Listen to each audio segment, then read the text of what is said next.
Greetings, fellow cultivators. After 1,000 years of encounters and 10,000 miles of reunions, welcome back to the cultivation stage of 1991 Review. After many days of anticipation, the peerless 3D immortal work, Sword Cometh Chapter 2, has finally, officially returned to the world. This return is not only a reunion with familiar old friends, but also a complete metamorphosis in terms of visual effects. From the spiritual light effects and the movement of magical arts to every single line on the characters' faces, everything has reached a transcendent realm, smoother and more vivid than ever before. Regarding the plot, assuming that every detail in the map of Heavenly Secrets, the trailer, is fully manifested upon its official release without being cut by the hand of fate, let's discuss what major events have been revealed by the great powers this time. Drawing from the experience of the first map of Heavenly Secrets for Sword Cometh, we all understand that events are often presented in a scrambled order, making it difficult for mortals to discern the true course of events. Therefore, this time, let us rearrange the fragments of Heavenly Secrets from the second map to see in what sequence the flow of destiny will unfold. This humble one presumes to predict the order as follows. White Serpent, Black Mamba, first encounter with Wei Bo. Assassinating Pingin, soldiers besiege Aoyang. The female ghost in a wedding dress. Right and wrong are hard to discern. Shui Qing teaches martial arts. Pingin receives a fist. And now, let's begin immediately with the opening scene, full of worldly phenomena. White Serpent, Black Mamba, first encounter with Wei Bo. This event takes place just as a group of 7 figures, including Qin Pingin, Li Baoping, Li Huai, Lin Shui, the father and daughter duo Chu and Chu Lu, along with Aoyang, are about to leave the territory of the Lai Chao Grotto Heaven. This can also be considered the first time Qin Pingin confronts an enemy in the form of an ancient, ferocious beast. The danger of this battle lies not only in the sky and earth disparity in size and power. Besides having to divert his attention and protect the 3 young disciples of Qi Jingchun, there's also a cunning old earth god, always secretly obstructing and disturbing the flow of heaven's secrets. Furthermore, there's Chu Lu, the daughter of Chui, the very picture of someone whose cultivation has all gone to her appearance. Besides a pretty face, she has no strategy whatsoever. Not only is she a no help, but all her actions are like those of a game wrecker, guaranteed to make fellow cultivators' rage surge higher than when watching a drama about inner demons. Through this tribulation, we will see that Qin Pingin is a person of incredibly meticulous thought, whose ability to observe and assess situations has reached a supreme level. His ability to adapt is like lightning and sparks from flint. But the core point is that he always maintains a defensive mentality towards all living beings around him. Only Li Baoping and the 2 other disciples of Qi Jingchun are subjects to be protected, which is why our protagonist shows no guard towards them. The next major event, assassinating Pingin, soldiers besiege Aoyang. Surely, you fellow cultivators still remember that the Empress of the Dalai Dynasty, the mother of Song Jisun, wanted to eliminate Qin Pingin? After the 2 great masters she dispatched were casually annihilated by Aoyang, she was both terrified and enraged. Terrified because those 2 assassins were masters among masters, yet they were disposed like salt cast into the sea, without a single ripple. And enraged because someone dared to stand arrogantly on Dalai territory and strike against people of the court. Just think about it. The Lai Chao Grotto Heaven has been floating in the 9 heavens above Dalai territory for several hundred years. Not to mention the plundering of heavenly treasures and cultivation prodigies from the Grotto Heaven over these centuries. Just the entrance fees alone constituted an enormous resource for cultivation. With that amount of resources, let alone nurturing talents, even if used to raise a herd of pigs, that entire pig farm would have achieved the Tao and become pig immortals. Therefore, the Dalai Dynasty used the resources it had gathered to construct an edifice modeled after the White Jade capital of the Qingming Heaven, provisionally called the Lesser White Jade Capital. Its function is quite simple. Within the territory of Dalai, the Lesser White Jade Capital can annihilate any cultivator, no matter where they are, as long as their realm has not reached the Ascension Realm. And at that time, there was not a single person in the Ascension Realm in the Aquarius continent, not even in legends. Consequently, the Empress of Dalai in particular and the Dalai Imperial Court in general were extremely confident in their ability to use the Lesser White Jade Capital to kill someone who appeared to be a cultivator of the immortal human realm. If this were to succeed, it would indeed make cultivators who confront Dalai extremely wary and cautious. The Lesser White Jade Capital can be considered the divine weapon of annihilation of the Sword Cometh world. That was the event of soldiers besieging Aoyang. There's another event that occurs in parallel and is no less spectacular, and that is the assassination of Pingin. Although it is just a small plot from the all-brawn, no-brains young lady, Chu Lu, it is through this that fellow cultivators will understand the meaning of Chen Pingin's tenderness of the fairer sex. The meaning is this: apart from his wife Ning Yao, for all other females under heaven, if they are wicked, they must receive a punch. If that is not enough, they may also receive a knee and an elbow. The third event, the female ghost in a wedding dress. Right and wrong are hard to discern. At this time, Aoyang had to depart ahead of schedule due to the mandate of heaven, and the guardian whom the blacksmith Ruan Gong had asked to protect Chen Pingin's group, the Sword of Mortal Wei Jin, had not yet appeared. The group had to continue on their journey. Now, only Chen Pingin, Lin Shui, Li Baoping, Li Huai, and an Yin god summoned by Aoyang to temporarily protect the children on their way south remained. Chen Pingin walked to the forefront, a basket on his back, a wood-chopping knife in hand, wearing grass sandals. Li Baoping, with a small bamboo chest on her back, followed her young martial uncle, asking this and that when she was free. Occasionally, she, along with Li Huai and Lin Shui, would loudly recite the contents of the sage's books. As for Li Huai, he also had a bamboo chest on his back and led a white donkey by the hand. Apart from times when he spoke nonsense, he also diligently read books like Li Baoping. At the rear of the group was Lin Shui, also carrying a bamboo chest made by Chen Pingin, and of course, he also read aloud like everyone else. As you can see, fellow cultivators, the group was simply heading south and reciting scriptures on the way. How could they have encountered any troublesome karma?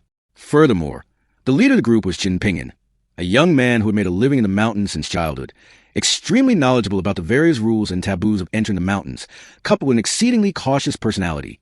Therefore, in theory, the group should have been able to peacefully read their books and wait until the guardian appeared.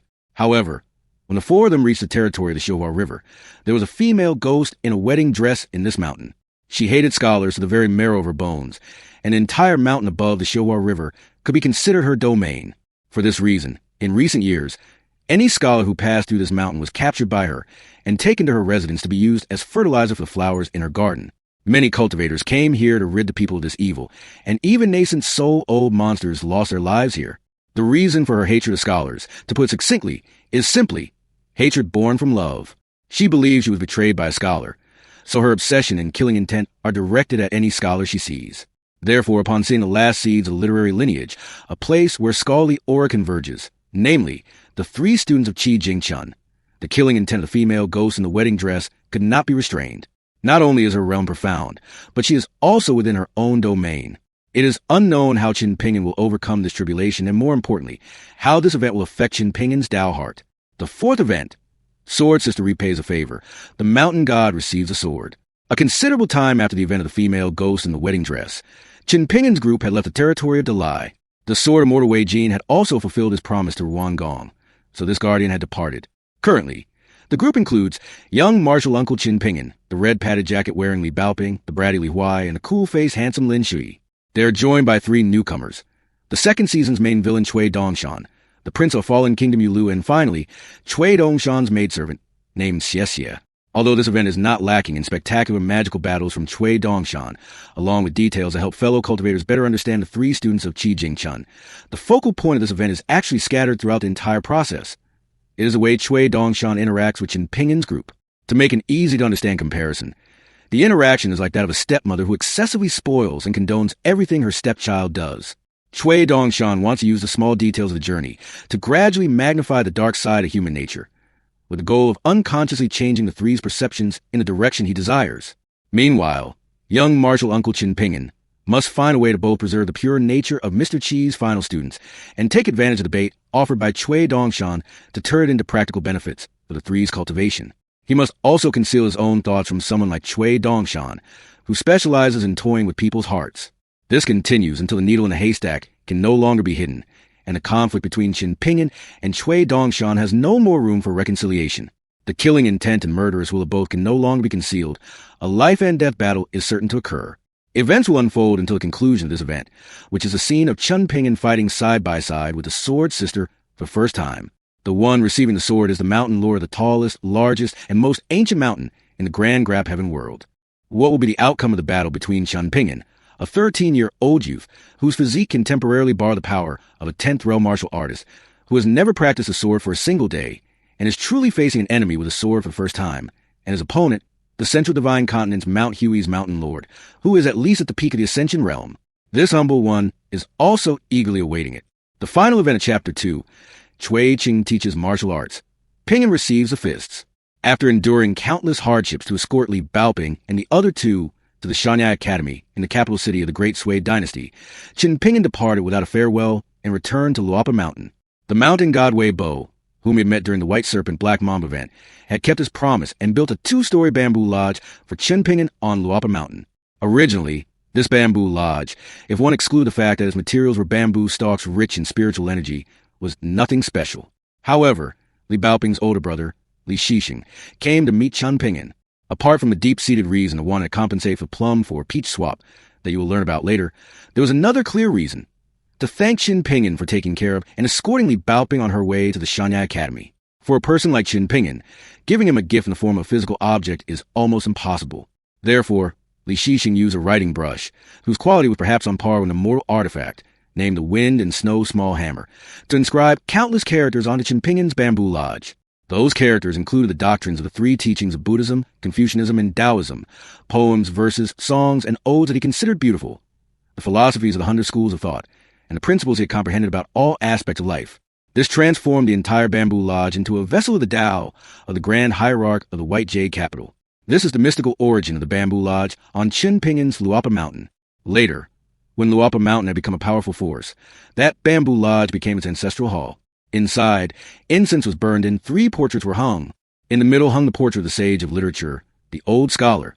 On the right was the middle-aged scholar, Mr. Qi, and on the left was the portrait of Cui Cheng.